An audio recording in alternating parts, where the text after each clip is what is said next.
पहले मुझे मुल्ली कहा गया, मुझे आतंकवादी कहा गया, मेरे बाप तक को गाली दी गई, मेरे भाई को कहा गया।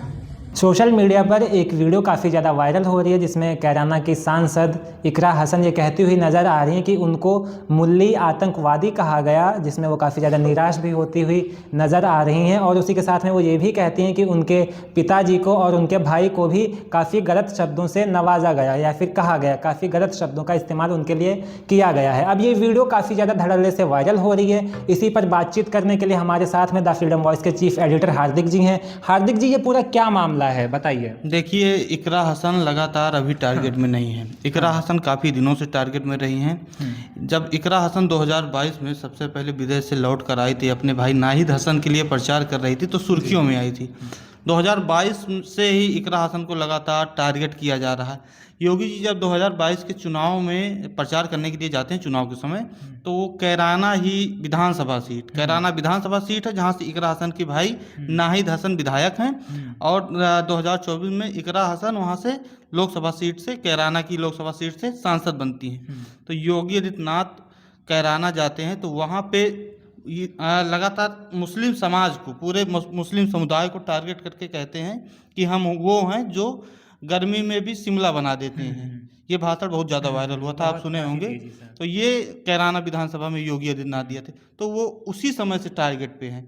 इकरा हसन, उस समय नाहिद हसन जेल में थे, इकरा हसन आई, पूरा कमान संभाला, चुनाव जीत दिलाई। जिसके बाद अखिलेश यादव ने इकरा हसन को लोकसभा प्रत्याशी बनाया। इकरा हसन के भाई विधायक हैं, माताजी पिताजी भी बहुत सक्रिय रहे, सांसद रहे हैं वहाँ की राजनीति में। और वो मुस्लिम गुज्जर हैं, तो मुस्लिम है इसलिए उनको टारगेट किया जा रहा है। अब इकरा हसन ने जो ये कहा कि हमको मुल्ली कहा जा रहा है, तो लगातार आप देखे होंगे आतंकवादी तो मुस्लिम अगर हैं तो लोग जोड़ दे रहे हैं। ये एक धारणा बन गई है। हालांकि आईएसआई की ये मुखबिरी करने वाले हिंदू भी तमाम पकड़े जाते हैं, तो वो कोई नहीं कहता कि हिंदू भी आतंकवादी होते हैं। तो वो खैर वो दूसरी बात है। मुल्ली शब्द इसलिए उनको कहा गया क्योंकि वो मुस्लिम समुदाय से हैं और लगातार उनको टारगेट किया जाता है। इकरा हसन ने कहा कि सांसद के समर्थक कह रहे हैं, तो देखिए भाजपा की बौखलाहट लगातार सामने आती है। सांसद के समर्थक क्या, योगी आदित्यनाथ जी खुद ही कहते हैं कि ठीक कर देंगे, पटरा कर देंगे, ठंडा कर देंगे रहता है। अब इकरा हसन की बात करें तो इकरा हसन पर कोई राणा थे, नाम नहीं याद आ रहा हमारे, सांगा की बात हो, हाँ नहीं राणा कोई थे, करणी सेना के राणा थे। उन्होंने कहा कि मेरी शादी हुई है, मैं इकरा हसन से शादी करना चाहता हूँ, निकाह करूँगा, ये वो। तो उपेंद्र राणा, हाँ। तो लगातार इकरा हसन हो या कोई भी मुस्लिम समुदाय का हो, योगी आदित्यनाथ की सरकार में, भाजपा की सरकार में पूरी तरीके से टारगेट रहता है। ये खुलेआम लोगों को दिखता है। कुछ लोग बोलते हैं, कुछ लोग नहीं बोलते हैं। भाजपा समर्थक भी मानते हैं कि लगातार मुस्लिमों को टारगेट कर रही है सरकार। ऑपरेशन सिंदूर के चलते आपने देखा होगा सोफिया कुरैशी को किस तरीके से बीजेपी के ही नेता थे आतंकवादी उनको कह देते हैं। चाहे इलेक्शन का माहौल हो, अब तो जब देश की बात आई थी वहाँ पर भी जो मुस्लिम समुदाय है उनको नहीं छोड़ा गया था। और अब एक बार फिर से जिस तरीके से इकरा हसन को लगातार कहा जा रहा है, तो ये जो पूरा मामला है, क्या इलेक्शन को देखते हुए ये सब जानबूझ करके करवाया जा रहा है? इलेक्शन तो अभी दूर है, बिहार का इलेक्शन है, तो मैं नहीं ये समझता हूँ कि इलेक्शन को लेकर ये पूरी चीज़ें हुई हैं। लेकिन पश्चिम के मुस्लिम लगातार, या फिर यूपी के मुस्लिम के ये टारगेट रहते हैं। सांसद हैं, समाजवादी पार्टी के सांसद हैं, उनके दादा भी सांसद रहे हैं, संभल के सांसद हैं, उनको लगातार टारगेट किया गया। मज़ारें खोदी जा रही हैं, मस्जिद पे ये हो रहा है। बरेली में आप देखें, आई लव मोहम्मद कहने पे तमाम चीज़ें हो जा रही हैं। आई लव महादेव कहो या मोहम्मद कहो या राम कहो या आई लव श्री कृष्णा जी कहो, किसी को एतराज़ नहीं होना चाहिए। तो लगातार ये गलत है। संविधान के दायरे में देश संविधान से चलता है और देश को संविधान से नहीं चलाया जा रहा है। देश को कंट्रोल कर रहे हैं मुख्यमंत्री जी, अपने हिसाब से कंट्रोल कर रहे हैं, अधिकारी उसको पूरी तरीके से कंट्रोल रख रहे हैं लोगों पे। तो कैराना की सांसद पर कहना ये काफ़ी आपत्तिजनक है। और सबसे पहले महिला आयोग कहाँ चला गया? जो महिलाओं की बात करते पहुँच जाते थे, अखिलेश यादव सरकार रहती थी, कांग्रेस की सरकार रहती थी, धरना देने लगते थे। निर्भया कांड आपको याद होगा, निर्भया कांड में एक पीड़ित बेटी के साथ दुष्कर्म होता है, तो उसको महिला आयोग, तमाम महिला संगठन लेकर उतरते। तो इकरा हसन के साथ भी लोगों को उतरना चाहिए। अभी बंगाल में एक डॉक्टर के साथ उत्पीड़न हुआ था, तो वहाँ भी तमाम भाजपा नेता गए। तो एक माननीय सांसद हैं, सबसे बड़ी लोकसभा में बैठते, सबसे बड़ी सदन की सदस्य हैं, तो उनके साथ ऐसी व्यवहार बहुत आपत्तिजनक है।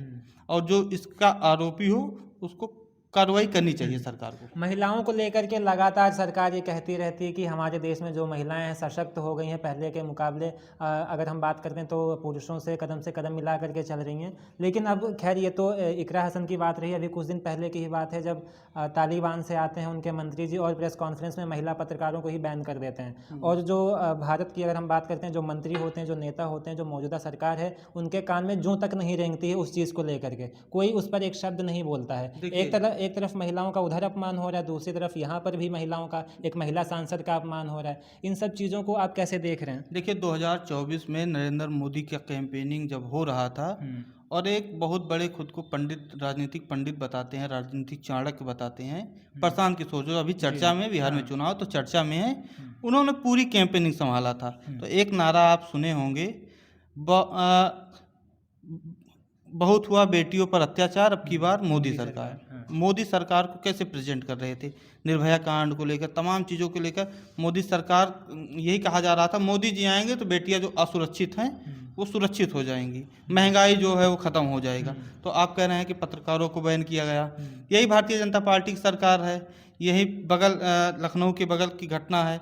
एक दलित मनीषा वाल्मीकि नाम था शायद, अगर मैं मिस कर रहा हूँगा तो शायद मनीषा वाल्मीकि ही नाम था।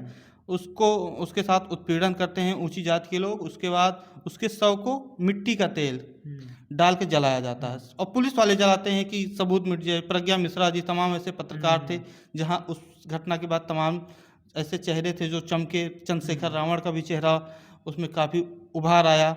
उसके बाद बीएचयू की घटना आपको याद है, भाजपा आईटी सेल के लोग थे, उन्होंने महिलाओं के साथ दुर्व्यवहार किया। उसके बाद अब जमानत पे हैं। 2005 में जब गुजरात में दंगा हुआ था तो एक मुस्लिम समुदाय की महिला थी, उनके साथ उत्पीड़न होता, उनके पति की हत्या उनके सामने कर दिया जाता है। भाजपा के लोग उत्पीड़न करते हैं। अभी जमानत हुआ 1-2 साल पहले, माला पहने भाजपा के लोगों ने उनका स्वागत किया जैसे बहुत बड़ी जंग जीत कर आए हुए हों।